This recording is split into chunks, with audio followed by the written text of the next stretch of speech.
Today we continue to try and get better at making basses and implementing them in particular here, not just building them in a vacuum. I realized a few weeks ago that the more bad art you make, the less bad art you will make. If you make bad art, it helps you get better at not making bad art. So I'm doing my best to make as much bad drum and bass as I can to get to the part where I can make good drum and bass and get it out of my system. This is what the drop sounds like right now. I am here tonight.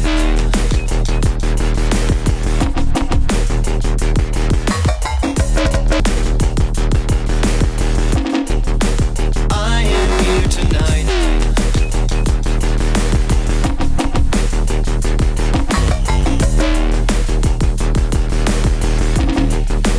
I am here tonight. We got entirely rid of this bass. Oh, and actually that bass I was experimenting with it in the dying throes of it sticking around this bass.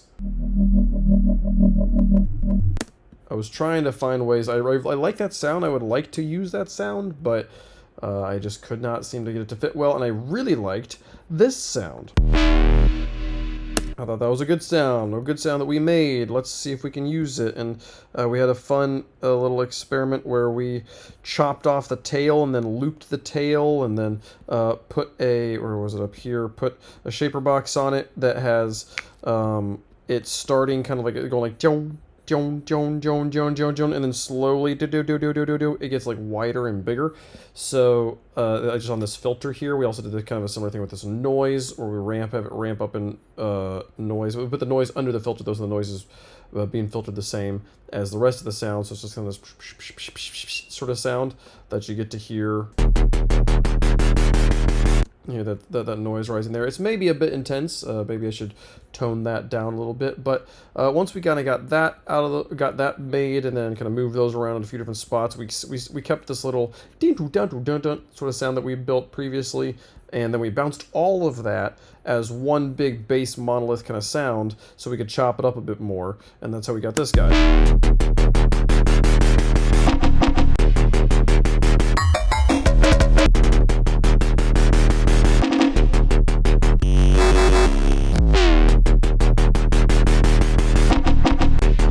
Also, the pop back between these two doesn't sound particularly great, but when I play it in context, it sounds great. Well, that feels like that's exactly what I want to have happen there. So this was cool. This is just this spot of the song looped twice. This little sort of sound, this guy, but dropped an octave and then looped twice to give us this. And then we just put a gain knob on it. So we can have it rise up there. I can't tell if it's sounding louder, which makes it sound better, but I did put an expander on this. But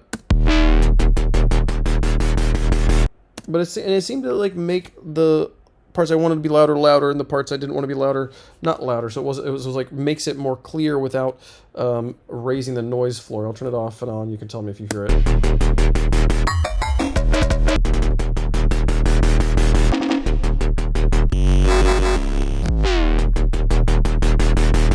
I don't know, seemed to make a difference. We also have this pitch shifter, which you hear doing its thing here at the beginning of this sound. Meow, just kind of bringing that in there.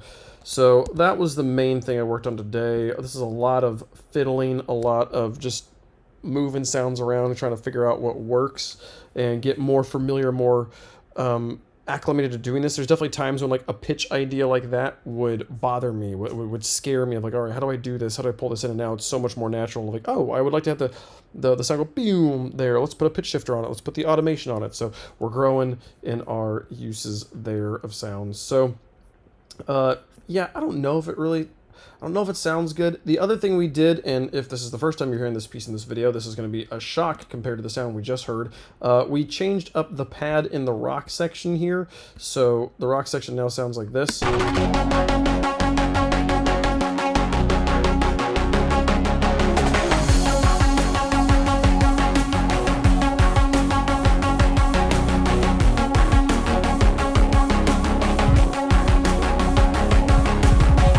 Really cool effect there. It kind of sounds like a do-da-da-do, sort of sound, where you hear it.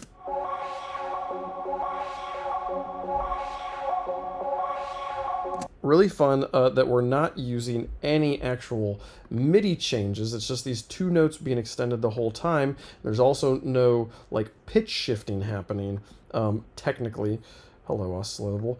Technically, no pitch shifting is happening here. What's happening is we just have this stepper going between two different levels of the sync. So I'm kind of changing the pitches, the way that the wave is shaped, which does technically change the pitch or the frequency of the wave. We're not manipulating any pitch data.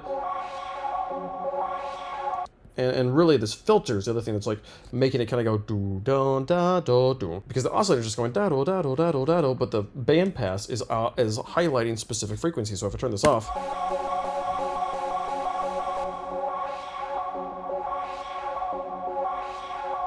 it's just moving up and down in the frequency area. So it's highlighting different partials of the frequencies that are being highlighted here and kind of bringing out this pattern that was kind of cool. I don't know. I was proud of making that way.